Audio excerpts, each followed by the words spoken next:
Magandang araw mga talkers, mga katokis, mga katoshis. Welcome naman po sa ating panibagong vlog dito sa Talking Toshi Sports. Yan. Okay. Alright.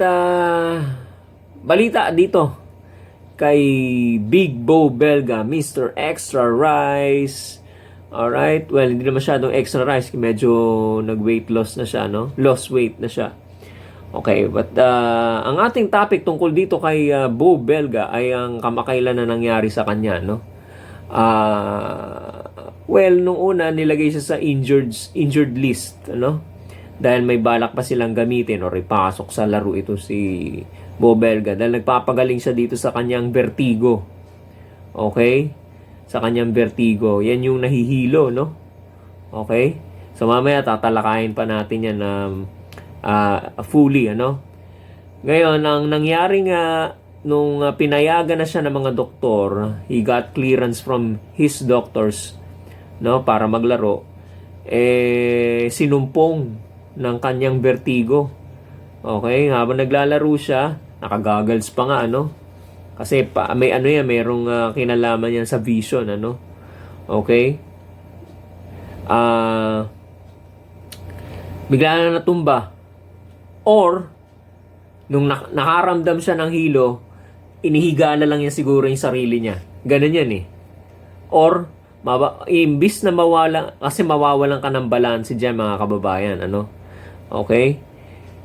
Imbis na mawalan ka ng balance at matumba ka kung saan, ihiga mo na lang yung sarili mo o iupo mo.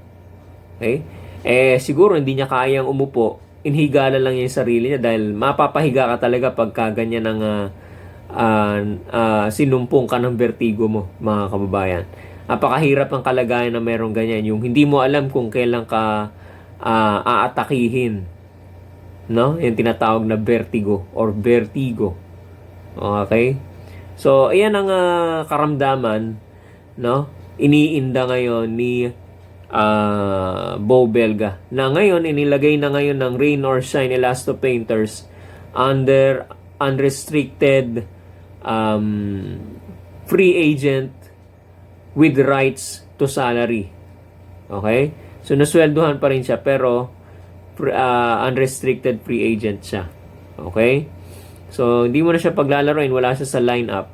Ni-activate itong si Nick DeMusis. No? Pakapalit niya. Pero napakalaking kawalan nito para sa Rain or Shine. Okay? Mawawalan sila ng malaki, ng big or bigs. Isa lang naman siya, no? Hindi naman siya plural. Okay, ng isang malaki na makakatulong din naman, no? Magaling din mag-assist, no? Depensa rin, ano? Rebounding. Okay. Kaya lang meron siya iniinda eh. Anong gagawin natin? Sa tuwing lalo na yan, takbuhan, ano? Kailangan mo ng balanse. Okay? Bakit nakaka-relate po ang inyong lingkod dito sa kalagayan nitong si Bo Belga? Ang mother ko po kasi meron po niyan. Okay? Vertigo. Okay? Actually, yung sa kanya nag-develop na into a disease, ano? Tinatawag nilang Meniere's disease. MENIER' disease. Search niyo po sa internet, ano? Yung Meniere's disease po, sakit po 'yan sa inner ear. Okay? Na naapektuhan ng balanse ng isang tao. Kapag hindi kasi balanse yung fluid sa loob ng tenga, okay? Ang tendency ng tao mahilo, okay? Magkaroon ng vertigo, yan. Yung vertigo po, kung hindi nyo po nararanasan yan, matinding hilo po yan na animoy, umiikot yung buong mundo mo, yung kapaligiran mo. Okay?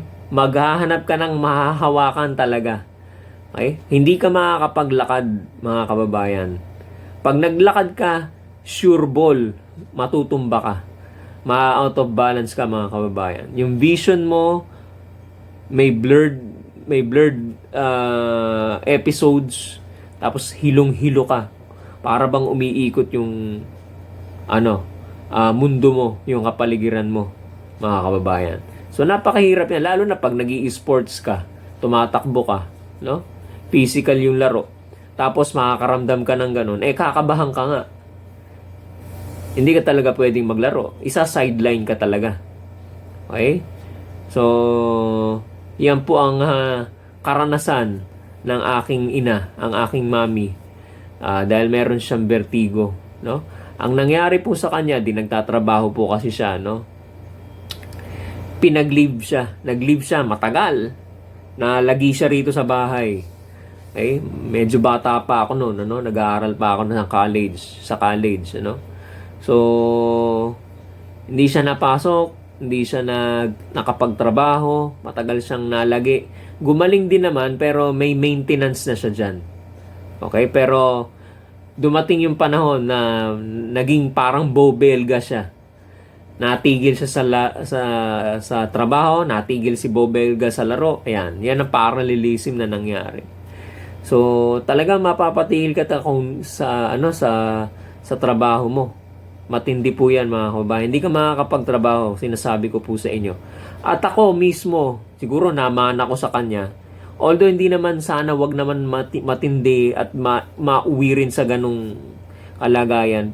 Pero kung minsan may mga sudden attacks ako ng hilo or vertigo. Hindi naman ganun kalakas, mild lang naman. Okay? So, pero wag naman sanang lumakas pa o mag-elevate or mag-escalate yung kanyang effect sa akin, alright. Yan palang vertigo or yung Meniere's disease for that matter. Hindi ko lang alam sa vertigo kung meron din to, no? Yung nagre-ringing of the ears, tapos may hearing loss ka. Okay? Ringing of the ears, yung tinnitus na tinatawag. Kapag meron kayo naririnig sa loob ng tenga nyo na mahina, matinis na tinig. Okay? Or meron hissing sounds, ano? So, yan. Magpatingin na kayo sa doktor. Kung di ako nagkakamali, sa isang otolaryngologist kayo pupunta. Or sa head and neck. Nag-specialize sa head and neck. Okay? Or pwede sa ENT. Pwede na rin doon, ano? Okay? Pero kasi si mama ko sa otolaryngologist or sa head and neck siya nagpupunta. Okay? Or nagpapakonsult dati, no? May maintenance siya. Sabi ko nga sa inyo. Yung beta-histine. Yan ang generic name niyan, no? Okay? Beta-histine ang iniinom niya. Okay? Maintenance. Alright? Palagay ko itong si Bobelga meron din ganyan. Okay? Minsan meron apektado rin ang vision mo kaya nagsasalamin siya, no?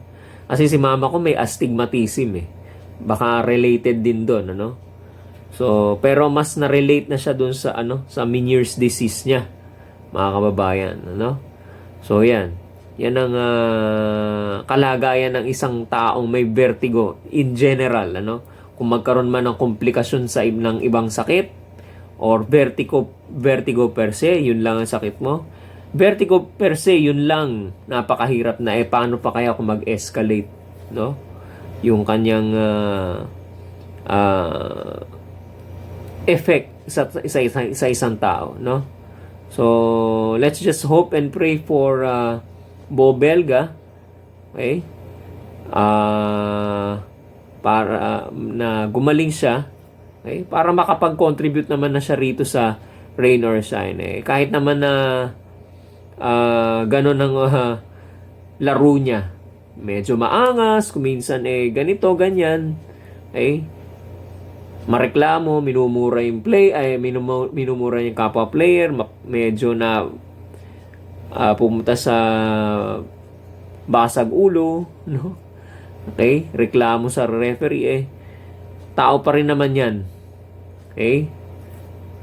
So, let's hope for the best for Bobelga, no? Okay. So, yan po. Yan lang po ang aking mai-share mga kababayan. So, kung kayo nakakaranas ng ganyan na mga symptoms, magpatingin na po kayo sa doktor. Pa-check up na po kayo mga kababayan. Alright? So, para sa inyong mga comments at opinions, lagay nyo lang po dito sa ibaba ng ating video. Alright? Maraming salamat po sa inyong patuloy na pagsuporta sa ating YouTube channel.